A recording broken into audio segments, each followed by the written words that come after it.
တပည့်တော်တို့လှူဒန်းပေးကမ်းခြင်းဆိုတဲ့ပေးကမ်းခြင်းမျိုးတွေထဲမှာပေါ့ရှင်ဗျာတရိစ္ဆာန်ကိုကြွေမွေးတဲ့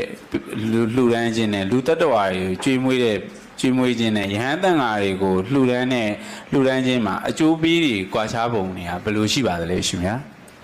သူကဒါနတစ်ခုလုပ်တဲ့အခါမှာလှူတဲ့ပုဂ္ဂိုလ်ရဲ့စေတနာရဲ့အလူခံပုဂ္ဂိုလ်ရဲ့ဂုဏ်ရဲ့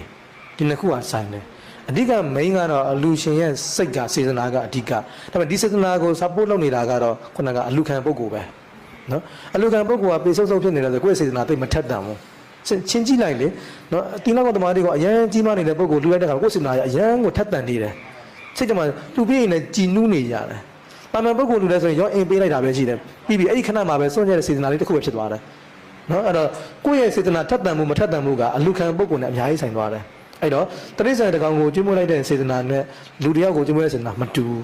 တရိစ္ဆာန်ကျတော့အစင်းသိတဲ့တတ္တဝါလို့ကိုယ်စိတ်ထဲမှာတင်ညာကဆွဲထားတာဖြစ်တဲ့ကြောင့်တမန်ကရှင်ကရောအင်စားကြပါစီဆွဲစိတ်လောက်ပဲဖြစ်သွားတာကျန်တဲ့ဘာမှထူးထူးမပါဘူး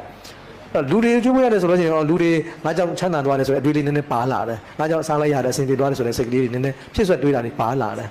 နော်နောက်တစ်ခါလူတွေထက်တစ်ခါယဟန်တန်ဃာတော်တွေကိုပံ့ပိုးရတဲ့အခါမှာလည်းမတူပြန်ဘူးနော်အဲကြောင့်သူ့ရဲ့စေတနာကိုဒီအလူခံပုဂ္ဂိုလ်ရဲ့ဂုဏ်တွေကစပ်ဖို့အများကြီးလုပ်ပေးနေတာအဲကြောင့်လူချင်းတယောက်ရဲ့ဒါနစေတနာဟာအားကြီးတယ်မကြီးဘူးဆိုတာကအလူခံရဲ့ဂုဏ်အင်္ဂါတွေအများကြီးဆိုင်တယ်အဲကြောင့်တီလာရှိသူမရှိသူအများကြီးကွဲသွားတာလေယဟန်ချင်းချင်းမှာတော့တီလာရှိတဲ့ယဟန်လူလာတီလာမရှိယဟန်ကွာသွားဆိုအဲ့ဒါပဲစေတနာရဲ့ထက်တန်မှုမထက်တန်မှုကအလူခံရဲ့အာရုံကအများကြီးဆိုင်တယ်အဲကြောင့်စာထဲမှာတော့ရေပုံရအဖြစ်ပြောတာပေါ့နော်ပုံသေးလို့မှတ်မှတ်နဲ့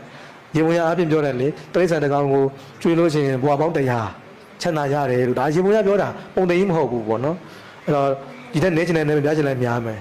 လူတွေကိုကျွေးမလို့ရှိရင်ဘဝ1000ချမ်းသာတယ်လို့ဒါရေပုံရအဖြစ်ပြောပြတဲ့စကားတွေပါထက်ကရာဒီမှာနော်ပုံသေးကြီးမလုံးပြတချို့ကအဲ့ဒါတွေကင်ပြီးတော့ငင်းကြခုန်ကြတယ်ဒါငင်းကြမလို့ပါဘူးသူ့ရဲ့စေတနာအသေးပေါ်အများပေါ်မူတည်ပြီးတော့တဘွားဖြစ်ခြင်းနဲ့ဖြစ်မယ်တဘွားဖြစ်ခြင်းနဲ့ဖြစ်မှာဘဝ1000ဝင်းဖြစ်ခြင်းနဲ့ဖြစ်မယ်လေ